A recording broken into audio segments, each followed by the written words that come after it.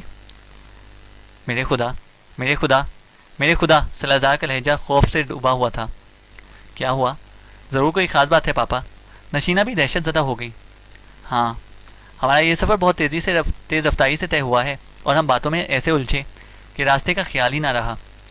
یہ رفتار بتاتی ہے کہ ہم دریا کے آخری سرے کی طرف بڑھ رہے ہیں جہاں یہ دریا سمندر میں جا گرتا ہے، سلازار نے کہا۔ اوہ میرے خدا! کشتی کی رفتار مسلسل بڑھتی جا رہی ہے۔ نشینہ کے حلق سے چیخ نکل گئی۔ شاہری نے آہستہ سے کہا، زندگی بچانے کی جدوجہد شروع کر دینی چاہیے، ورنہ جہاں دریا سمندر میں گرتے ہیں وہاں زندگی نہیں بچتی۔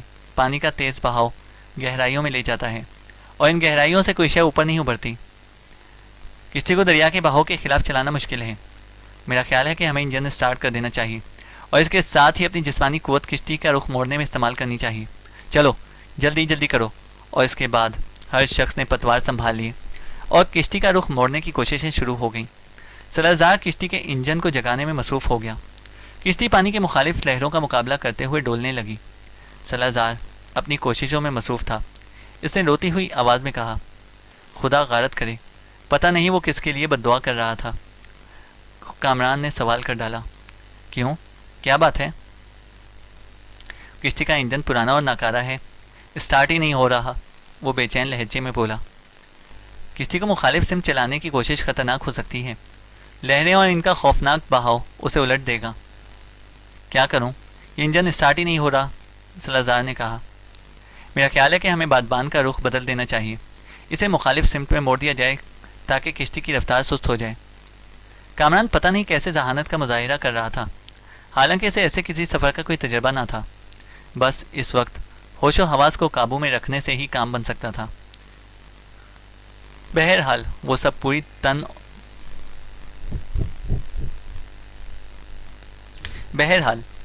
پوری محنت اور تندہی سے یہ کام کر رہے تھے۔ انتہائی مشکل پیش آئی بادبانوں کو ہوائے مخالف سمت میں تاننے میں، لیکن کشتی کی رفتار میں کچھ کمی واقع ہو گئی۔ چینل کو سبسکرائب کریں اور بیل آئیکن کو پریس کریں تاکہ ہماری ہر اپڈیٹ آپ کو بر وقت مل سکے۔